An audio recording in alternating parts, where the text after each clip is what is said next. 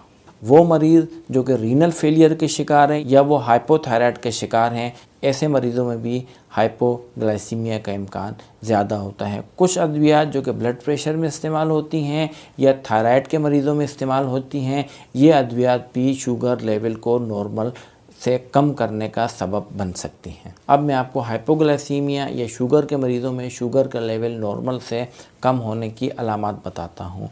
ये अलामात उमूमन 2 दर्जे की होती हैं, या ये कह सकते हैं कि इनकी शिद्दत को हम 2 हिस्सों में तकसीम कर सकते हैं। जब शुगर का लेवल 60 मिलीग्राम पर डेसीलीटर या उससे थोड़ा कम होता है तो पहले दर्जे की अलामात ज़ाहिर होती हैं, जिसमें घबराहट का होना, जिस्म या हाथों का कपकपाना, बहुत ज़्यादा भूख का लगना, सर का दर्द होना। इसके अलावा मरीज़ की रंगत जर्द हो जाती है और उसके दिल की धड़कन तेज़ हो जाती है।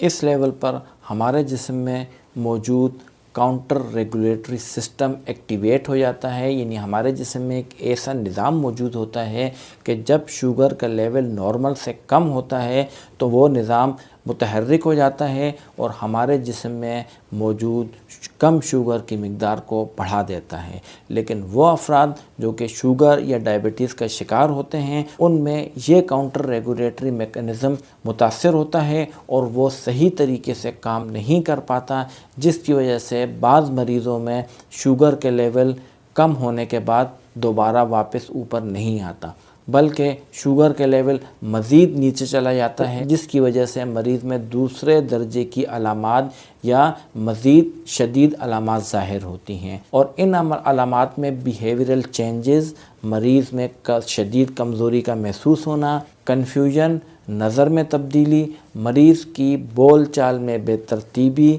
मरीज़ के तवाज़ुन में बेतरतीबी, याददाश्त का मुतासर होना, दो नज़र आना। जब मरीज़ का ब्लड शुगर बहुत ज़्यादा कम हो जाता है तो मरीज़ को अमूमन झटके लगने शुरू होते हैं और वो बेहोश भी हो सकता है, और ये अलामात बहुत कम शुगर को ज़ाहिर करती हैं और ये मरीज़ की ज़िंदगी के लिए इंतहाई ख़तरनाक साबित हो सकता है। अब मैं आपको हाइपोग्लाइसीमिया यानी शुगर के मरीज़ों में शुगर के लेवल कम होने का इलाज बताता हूँ। इलाज बताने से पहले मैं आपको सबसे पहले ये बताना चाहता हूँ कि अगर मरीज़ के पास ग्लूकोमीटर यानी शुगर चेक करने का आला मौजूद है और उसमें शुगर कम होने की अलामात ज़ाहिर हो रही हैं तो उसे फ़ौरन चाहिए कि अपना शुगर लेवल चेक करें। लेकिन अगर मरीज़ के पास शुगर चेक करने का आला यानी ग्लूकोमीटर नहीं है और उसमें ये अलामात ज़ाहिर होती हैं तो फिर भी मरीज़ को फ़ौरी तौर पे इलाज ले लेना चाहिए, ताकि इलाज लेने से नुकसान नहीं होता, लेकिन अगर इलाज ना लिया जाए तो मरीज़ को बहुत ज़्यादा नुकसान हो सकता है। तो सबसे पहला स्टेप जो कि शुगर लेवल को कंट्रोल करने के लिए है, निस्बतन कम हाइपोग्लाइसीमिया, यानी अगर मरीज़ का ब्लड शुगर 60 मिलीग्राम पर डेसीलीटर है या उससे थोड़ा कम है तो इसका मरीज़ या मरीज़ के घर वाले ख़ुद भी इलाज कर सकते हैं। इस लेवल पर उमूमन मरीज़ को अगर 15 ग्राम फ़ौरी असर करने वाला ग्लूकोज दिया जाए, चॉकलेट की सूरत में या कैंडी की सूरत में, या फिर मरीज़ को 100 ml यानी 100 मिलीलीटर एनर्जी ड्रिंक दिया जा सकता है या 200 मिलीलीटर फ्रेश फ्रूट जूस भी दिया जा सकता है। ये डोज देने के बाद तकरीबन 15 से 20 मिनट तक इंतज़ार करें, और अगर ग्लूकोमीटर मयस्सर है तो उससे मरीज़ का शुगर 15-20 मिनट के बाद दोबारा चेक करें। अगर मरीज़ का ब्लड शुगर 70 या उससे कम आता है तो इस डोज को दोबारा देना चाहिए, यानी कि 15 ग्राम फ़ौरी असर करने वाला ग्लूकोज कैंडी या चॉकलेट की शक्ल में, 100 ml एनर्जी ड्रिंक या 200 ml फ्रेश फ्रूट जूस। ये डोज देने के कुछ देर के बाद मरीज़ का ब्लड शुगर लेवल दोबारा कम हो सकता है। इस वजह से मरीज़ के ब्लड शुगर लेवल को दोबारा कम होने से बचाने के लिए ये ज़रूरी है कि ये डोज़ देने के फ़ौरन बाद मरीज़ को कॉम्प्लेक्स कार्बोहाइड्रेट दिया जाए, मसलन बिस्किट्स, क्रैकर्स, ब्रेड या रोटी या फिर एप्पल यानी सेब भी दिया जा सकता है। इससे ये होता है कि मरीज़ का ब्लड शुगर लेवल दोबारा कम नहीं हो। मैं आपको ये एक बात बताना ज़रूरी समझता हूँ कि बहुत सारे मरीज़ जो हमारे पास आते हैं और उनका जब ब्लड शुगर लेवल कम हो जाता है तो वो पहले तो जूस या कैंडीज़ या चॉकलेट इस्तेमाल करते हैं और अगले 24 से 48 घंटे तक मुसलसल जूस या चॉकलेट्स या कोई भी मीठा लेते रहते हैं और शुगर की अद्वियात को मुकम्मल तौर पर बंद कर देते हैं। और जब 24 घंटे या 48 घंटे के बाद जब वो हमारे पास आते हैं तो उनका ब्लड शुगर 400, 500 या बाज़ औक़ात उससे भी ज़्यादा होता है। इस वजह से ये डोजेज़ लेने के बाद मरीज़ को फ़ौरन डॉक्टर से रब्ता करना चाहिए ताकि डॉक्टर उसकी ब्लड शुगर कम होने यानी हाइपोग्लाइसीमिया का सबब मालूम करके उसको बेहतर अंदाज में मशवरा दे सके। वो बच्चे जो शुगर के शिकार होते हैं, अगर उनको हाइपोग्लाइसीमिया यानी उनका शुगर लेवल कम हो जाए और वो बच्चे उमूमन कैंडीज़, चॉकलेट्स या जूस नहीं इस्तेमाल कर सकते, तो ऐसे बच्चों में फ़ौरी तौर पर शहद या ग्लूकोज जेल या केक आइसिंग उनके गालों के अंदर रख देनी चाहिए या ज़बान के नीचे रख देनी चाहिए। इससे भी उनका ब्लड शुगर लेवल नॉर्मल हो जाता है। लेकिन मैं आपको एक बात ज़रूर याद दहानी कराना चाहता हूँ कि ये इलाज जो कि मैंने अभी आपको बताया है, किसी बेहोश मरीज़ को यानी वो मरीज़ जो अनकॉन्शियस हो जाए उसको कभी भी नहीं देना चाहिए, क्योंकि अगर कोई मरीज़ हाइपोग्लाइसीमिया यानी शुगर लेवल कम होने की वजह से बेहोश हो जाए और उसको आप ओरली यानी मुंह के ज़रिए चॉकलेट, कैंडी या जूस देंगे तो मुमकिन है कि वो उसके लंग्स यानी फेफड़ों में चला जाए, जो कि इसकी ज़िंदगी के लिए इंतहाई ख़तरनाक साबित हो सकता है। तो बेहोश मरीज़ वो मरीज़ जो कि हाइपोग्लाइसीमिया कम शुगर लेवल की वजह से बेहोश हो जाते हैं, उनका ट्रीटमेंट या इलाज मैं आपको अभी बताता हूँ।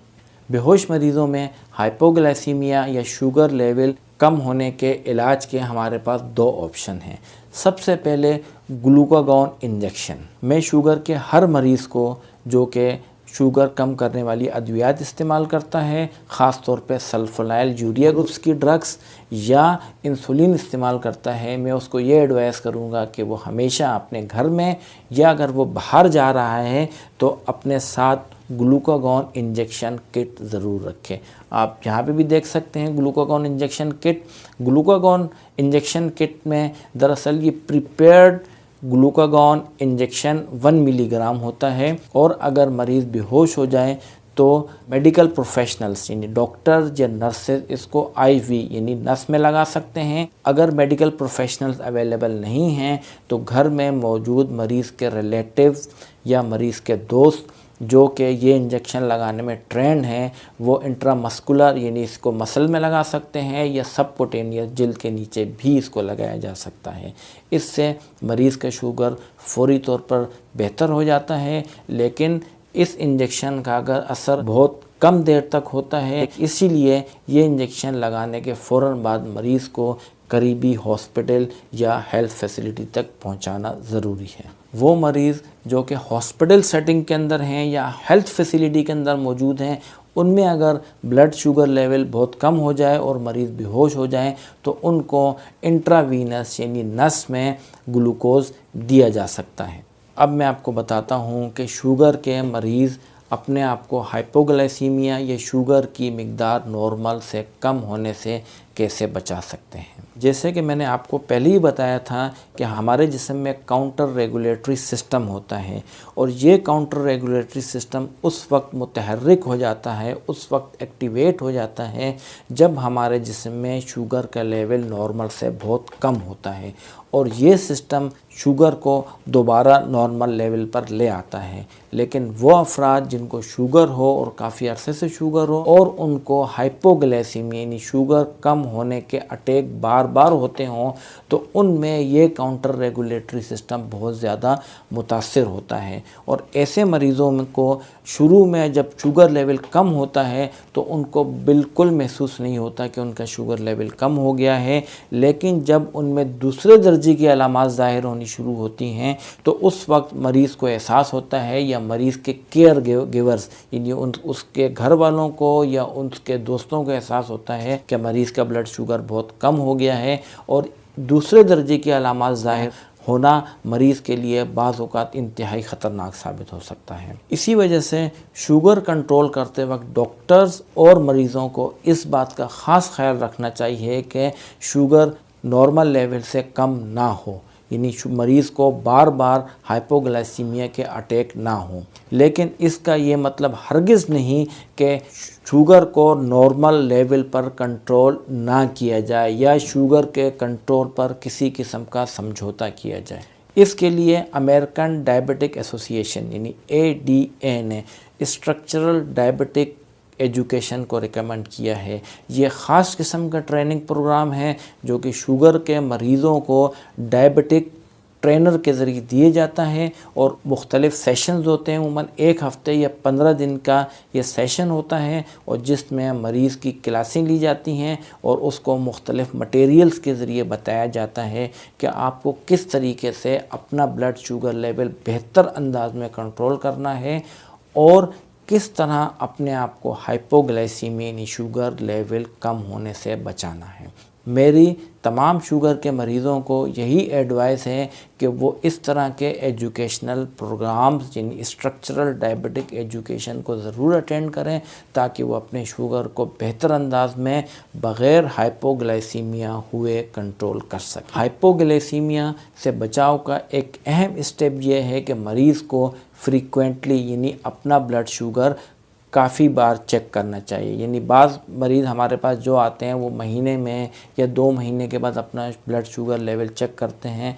तो मैं मरीज़ों को यही रिकमेंड करता हूँ कि वो मरीज़ जो अपना ब्लड शुगर लेवल रोज़ाना चेक करते हैं वो ना सिर्फ अपना ब्लड शुगर लेवल बहुत अच्छे तरीके से कंट्रोल कर सकते हैं बल्कि उनमें हाइपोग्लाइसीमिया का इम्कान भी बहुत कम होता है। मरीज़ को हाइपोग्लाइसीमिया यानी शुगर लेवल कम होने के रिस्क फैक्टर्स का पता होना चाहिए। यानी मरीज़ को ये मालूम होना चाहिए कि वो क्या क्या वजूहात हो सकती हैं जिसकी वजह से उनका ब्लड शुगर लेवल कम हो सकता है, यानी उनको हाइपोग्लाइसीमिया हो सकता है। इसके अलावा इंसुलिन का इस्तेमाल इंतहाई एहतियात से करना चाहिए। मरीज़ को अल्कोहल का इस्तेमाल बिल्कुल तर्क करना चाहिए और वो अद्वियात जो कि हाइपोग्लाइसीमिया यानी कम शुगर होने का सबब बनती हैं उनको इंतहाई एहतियात और डॉक्टर के मशवरे से इस्तेमाल करना चाहिए। उम्मीद है आज की वीडियो आप लोगों को बहुत पसंद आई होगी। आपको किसी किस्म का कोई सवाल पूछना है